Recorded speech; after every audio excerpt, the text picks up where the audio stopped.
కన్న తండ్రినే కడతెచ్చిన ఘటన హైదరాబాద్ బండ్లగూడలో చోటు చేసుకుంది. జూలై 10వ తేదీన కమ్మదనం గ్రామ శివారులో కమ్మరి కృష్ణ హత్య షాద్‌నగర్‌లో సంచలనం రేపింది.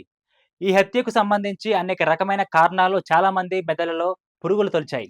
వాటన్నింటినీ పటాపంచలు చేస్తూ షాద్‌నగర్ పోలీసులు హత్యకు కారణమైన నలుగురు నిందితులను హైదరాబాద్‌లోని జగీర్ బండ్లగూడ వద్ద కాళీమందర్ చౌరస్తాలో అరెస్ట్ చేశారు. వారి నుండి 2 4 వీలర్ వాహనాలు, ఒక 2 వీలర్ వాహనం, 3 పదునైన కత్తులు, ఒక సెల్ ఫోన్‌తో పాటు 50,000 నగదు సీజ్ చేశారు. అనంతరం వారిని పోలీస్ స్టేషన్‌కు తీసుకువచ్చి ఏర్పాటు చేసిన మీడియా సమావేశంలో డీసీపీ రాజేష్ కుమార్ పూర్తి వివరాలు వెల్లడించారు. ఆయుధాల చట్టం 1959 కింద కొన్ని కేసులు పెట్టామని, అందులో నలుగురు నిందితులు ఏ1గా కమర్ శివ, ఏ2గా బిస్కంద బాబా శివానంద్, ఏ3గా గణేష్, ఏ4గా జేసీఎల్‌ని అరెస్ట్ చేసినట్లు తెలిపారు. ఈ క్రైమ్ హత్యకు సంబంధించి పూర్తి వివరాలు ఇప్పుడు మనం తెలుసుకుందాం. ఈ హత్యకు సంబంధించి మృతుడు కమ్మరి కృష్ణకు ముగ్గురు భార్యలున్నారు. మొదటి భార్య విజయలక్ష్మి కృష్ణతో వేరుగా ఉంటుంది. ఆమెకు ఇద్దరు కుమారులు. మొదటి కుమారుడు శివ, రెండవ కుమారుడు సాయి కిరణ్. వీరి వైవాహిక సంబంధం సరిగా లేనందువల్ల విజయలక్ష్మి తన భర్తతో విడిపోయి వేరు కాపురం ఉంటుంది. తర్వాత హతుడు కమ్మరి కృష్ణ రెండవ వివాహం చేసుకోగా ఆమె కరోనా కాలంలో మరణించింది. ఆ తరువాత ఆయన 35 సంవత్సరాల వయసు గల పావని అనే ఒక అమ్మాయిని మూడో వివాహం చేసుకున్నాడు. కమ్మరి కృష్ణ రియల్ ఎస్టేట్ వ్యాపారం చేసేవాడు. అలాగే తన పేరు మీద కేకే ఫంక్షన్ హాల్స్ నిర్మించి వ్యాపారంలో చాలా డబ్బులు గడించాడు. అతనిపై కూడా వివిధ పోలీస్ స్టేషన్‌లో కేసులున్నాయి. ఈ మధ్య కాలంలో హతుని మొదటి భార్య విజయలక్ష్మి, మొదటి కుమారుడైన శివకు, కమ్మరి కృష్ణకు ఆస్తిపరమైన గొడవలొచ్చాయి.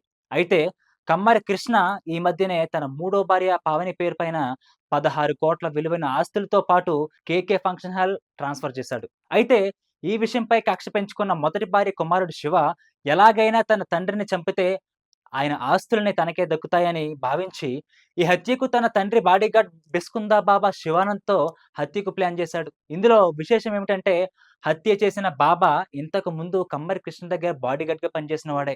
తన తండ్రిని హత్య చేయడంలో బాబాకు 25 లక్షల సుపారీతో పాటు ఒక ఇల్లు కట్టిస్తానని హత్య చేయడానికి ఒప్పందం చేసుకున్నాడు శివ. ఆ పక్క ప్లానింగ్‌లో భాగంగా ఈ నెల 10వ తేదీన కమ్మరి కృష్ణ రిసార్ట్‌లో ఉండి టీ తాగుతున్న సమయంలో బాడీగార్డ్‌గా బాబాతో పాటు అతని అనుచరులు గణేష్, జేసీఎల్ ఉన్నారు. ఫామ్ హౌస్‌లో నలుగురిని కలిపి కమ్మరి కృష్ణని హతమార్చారు.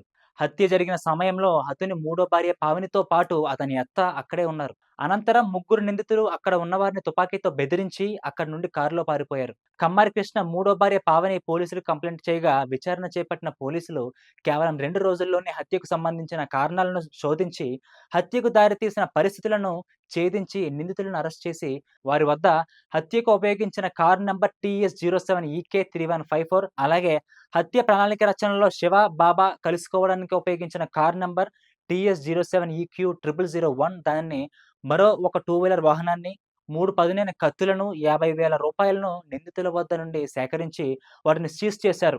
ఈ నలుగురిపై కేసు రిజిస్టర్ చేసి ఎఫ్ఐఆర్ నమోదు చేసి వారిని రిమాండ్‌కు తరలిస్తున్నట్లు తెలిపారు.